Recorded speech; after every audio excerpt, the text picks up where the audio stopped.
Initié dans le cadre de la Journée nationale de l'Association Jeunesse Défi 2020, le projet Culture du quartier poursuit son petit bonhomme de chemin.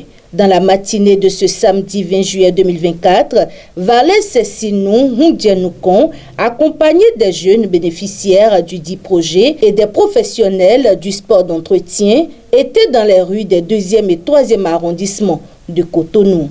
L'objectif était de sensibiliser, par le biais d'une marche, les populations, notamment la jeunesse, sur l'importance et les impacts positifs de la salubrité et du bon usage des différentes structures routières mises à disposition par le gouvernement.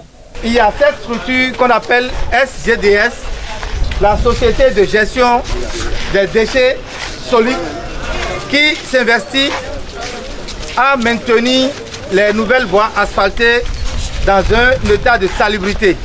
Si nous sommes là aujourd'hui dans cette marche, c'est pour nous sensibiliser nous-mêmes, nous les enfants, les aînés, toutes les couches de la population à accompagner l'État, le gouvernement dans ses élans, dans ses efforts à maintenir ces nouvelles voies asphaltées construites pour nous, pour le développement de nos quartiers, de nos arrondissements, de notre ville et de notre pays. Nous avons le devoir, après consommation, après usage des emballages, de les tenir en main jusqu'à la prochaine station de poubelle afin de les jeter quelque part où nous n'allons pas salir la ville. Ce fut une aubaine pour les présidents des districts 3 et 4 de rappeler les bienfaits du sport sur la santé et d'encourager les jeunes à en faire davantage.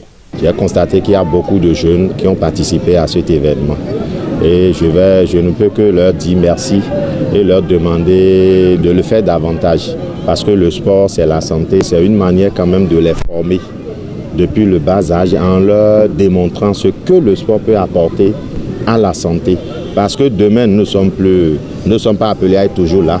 Nous, on va laisser le tableau. Normalement, c'est la relève de demain. À travers le sport, on a voulu sensibiliser la population par rapport aux nouvelles voies réalisées par le gouvernement pour son assainissement, pour que cette voie soit toujours gardée propre et profiter pour nous donner la santé. À cette occasion, Valais Sessinou Hundianoukon n'a pas manqué d'exprimer sa gratitude envers la première autorité de la ville. Je voudrais adresser un sincère remerciement à la mairie de Cotonou.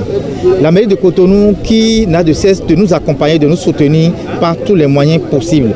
Je m'adresse à la mairie de Cotonou avec à sa tête le guide, le premier citoyen de la ville de Cotonou, je voudrais nommer Luc Setondi Atropo, pour tous les efforts qu'il fournit à l'endroit de la jeunesse, à l'endroit des enfants, chaque fois quand ils ont été sollicités. Vivement donc que les objectifs escomptés par les actions de l'Association Jeunesse Défi 2020 soient atteints pour le bonheur des bénéficiaires et le développement de la nation béninoise.